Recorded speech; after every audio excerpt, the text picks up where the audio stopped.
கண்ணியமானவர்களே, அல்லாஹுவின் நல்லடியார்களே, அது மட்டுமல்ல, மரணம் தனியாகவும் வரும், கூட்டாகவும் வரும், கும்பலோடும் வரும்.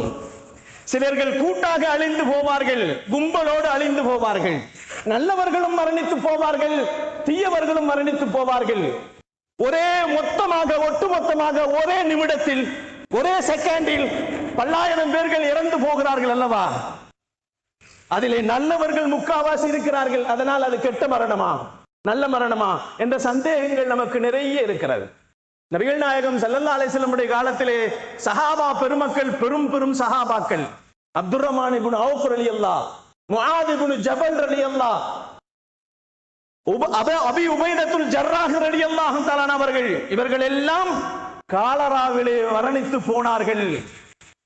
இது கெட்ட மரணமா? அவர்களுக்கு நோய்வாய்ப்பட்டு இறந்து போனார்கள். காலராவிலே அவர்கள் கஷ்டப்பட்டு இறந்து போனார்கள் என்பது ஹதீசுகளிலே சொல்லப்பட்டாலும் அது நல்ல மரணங்கள்.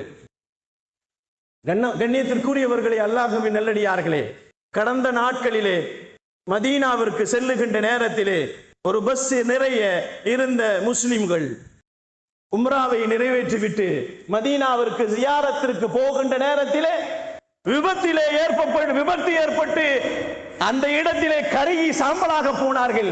இது கெட்ட மரணமா? சந்தேகங்கள் நம்மளுக்கு ஏற்படுகிறது.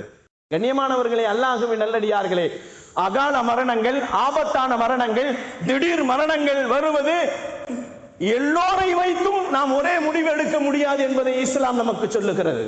கண்ணியத்திற்குரியவர்களே, அல்லாஹ்வின் நல்லடியார்களே, ஒரு மனிதனுடைய, ஒரு நல்லவன் அவன் கெட்டவன் என்று சொன்னால் அவனுடைய கடைசி நேரத்தில் தான் நமக்கு தெரியும்.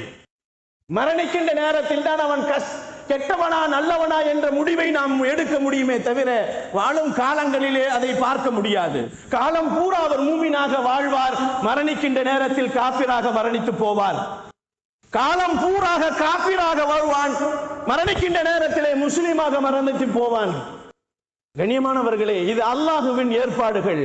மரணம் அவன் கையில் இருக்கிறது, மரணம் நம் கையில் இல்லை. உலகத்திலே வாழும் காலங்களிலே அவன் முஸ்லிமாகவே வாழ்ந்து கொண்டிருப்பான், கடைசி நேரத்தில் தற்கொலை செய்து கொள்வான். நமக்கு உலகம் வாழ்க்கையிலே வாழ்ந்து கொண்டிருக்கின்ற நேரத்திலே சிரமங்கள், கஷ்டங்கள் வருகும். ஆனால் அவைகள் எல்லாம் சகித்து சுகித்து அவன் வாழ வேண்டும். இதற்காக வேண்டி தன் உயிரை மாய்த்துக் கொள்ளக்கூடியவன் அவன் காஃபிராக மரணித்து போகிறான். நபிகள் நாயகம் ஸல்லல்லாஹு அலைஹி வஸல்லம் அவர்கள் இதைத்தான் நமக்கு சுட்டி காட்டுகிறார்கள்.